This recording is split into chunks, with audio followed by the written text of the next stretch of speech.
Hello, welcome to today's video. In today's video, I'm going to be talking about my personal birth story. Yes, I am a mother, and I've been a mother for now 4 months, and I feel like sharing just my experience giving birth. So basically what I'm doing in the video portion of this video is I'm making a book in my bookmaking class, artist bookmaking class. And yeah, so enjoy. I think I'm just putting together the book at this point. So doing the sewing, the gluing, and all of that is going to be in the video. So where to begin? Well, okay, first things first, what type of birth I had. So I had a hospital birth, and it was a vaginal delivery. So that was my birth that I had. It was medicated, for parts of the birth, and I'll get into that bit because I did have a long labor, a long labor, a very fast delivery. I labored for 3 days, and then I gave birth within 5 minutes. So, yeah.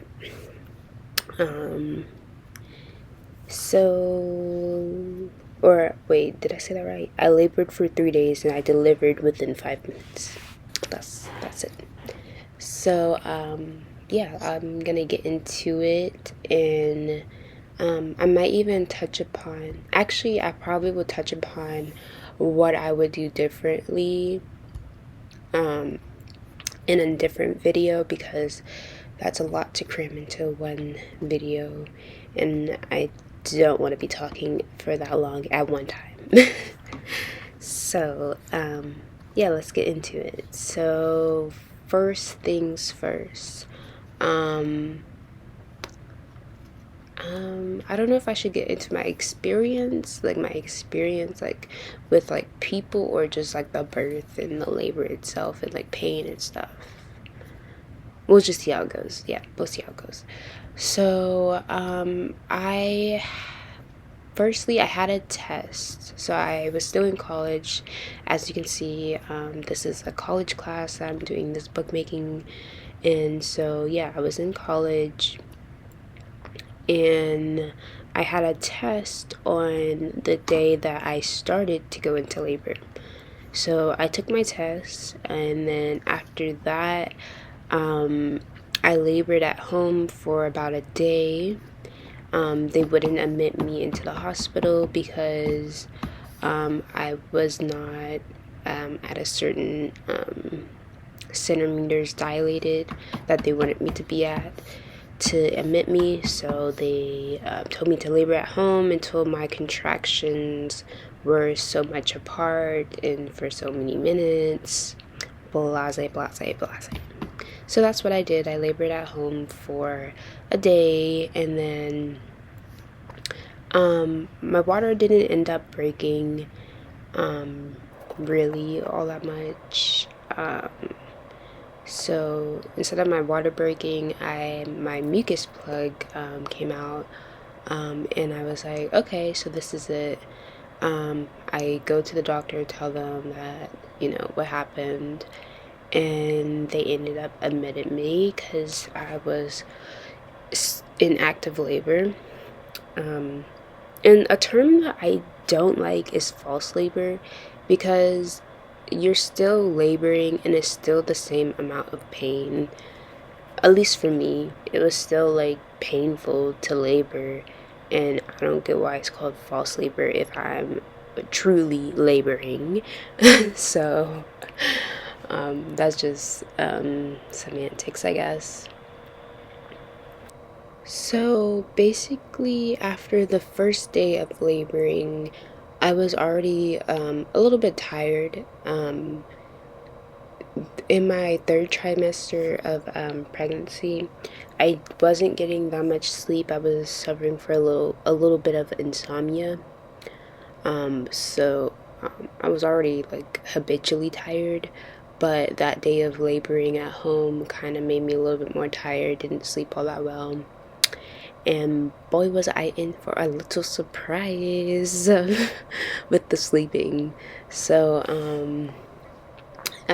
got to the hospital, was laboring for another day in the hospital room,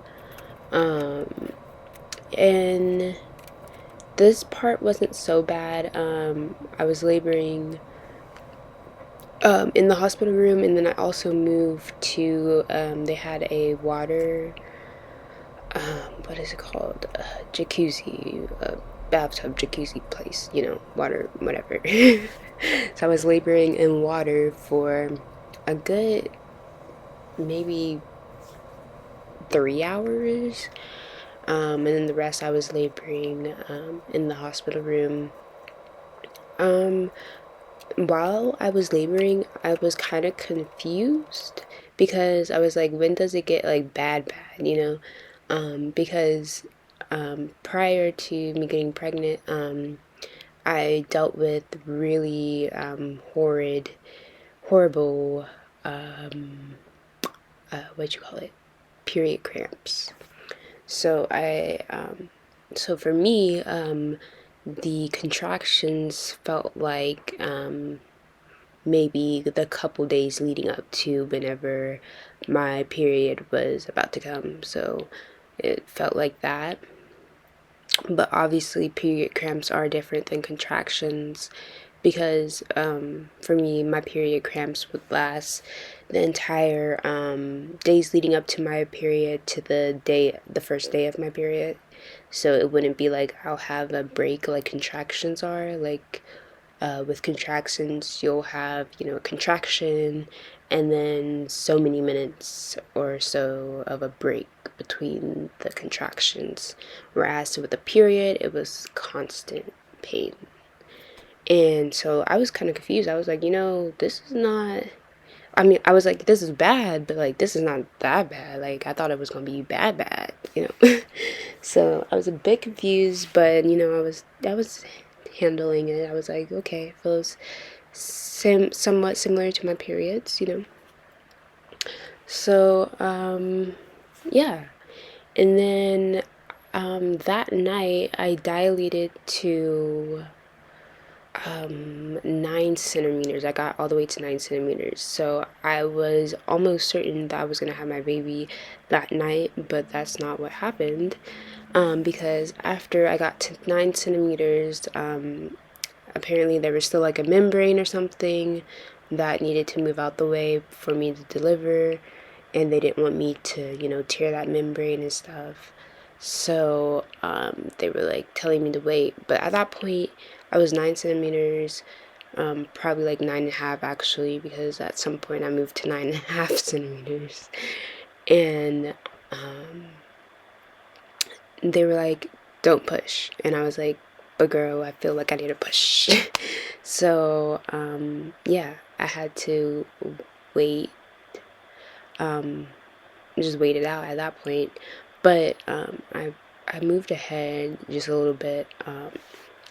I actually had medicine before that, because leading up to 9 centimeters, I probably was at like 8 centimeters or so.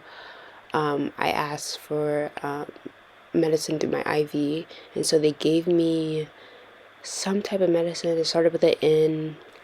So yes, my intentions was to not have a medicated birth at all, actually. But I was so tired at that point because I labored for 2 days, got little sleep, and so I was like, I just need some medicine so I could go to sleep, basically. Like, it wasn't really because of the pain, and if it was because of the pain, that's fine too. But honestly, my thought process was, I need to sleep. So yeah. Whenever I got to like the higher numbers of centimeters dilated. I would say after I got out the tub, which was probably around 6 centimeters, I started to develop back labor. And that back labor is what done got me. So I was back laboring probably the second day evening till the time I delivered, which was the next day. And let me tell you, the back labor, oh my gosh. The back labor had me asking for a C-section. The back labor had me thinking I was dying. So, yeah. I was like, forget about the contractions. This back labor, this pain in my spinal cord is killing me.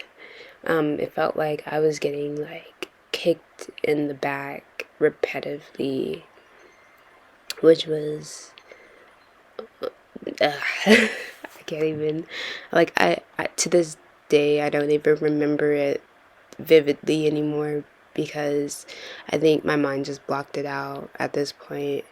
But I remember it was painful. That's what I remember. I remember I asked for a C-section because I was like, girl, I've been 9 centimeters and I've been back laboring this whole time. But yeah, so I was back laboring, and then the back labor got so bad in the morning of the third day that I ended up getting an epidural, and it was pointless. I wish I would have just could have gotten the medicine that I got the night before because the epidural did not do anything, and they even had a hard time inserting the catheter. Wait, not the catheter. The injection site. They had problems with the injection site and finding like my bones and stuff, whatever, in my spinal cord. So third day morning, I was just over it because I was still laboring. They were still telling me I haven't like pushed the membrane to the side, and it was so uncomfortable getting like checked to see how many centimeters dilated I was, that I was like, no, just stop checking me, like just stop. So I just kept laboring, and at some point in the morning I asked for epidural because the back labor was so horrible, and I ended up getting an epidural. It ended up not working. They told me after the fact that it wouldn't help with back labor, and they knew that I was back laboring because the nurses were massaging my back. My mom was massaging my back. Like, they knew that I was in intense back labor, and that was the only reason that I asked for the epidural, and it didn't do anything. Like, I could have cared less about the contractions themselves. So yeah, basically after I got the epidural, maybe within the hour I gave birth. So one, the epidural didn't work for me, and two, it was only needed for another hour because I gave birth within the hour I got the epidural. So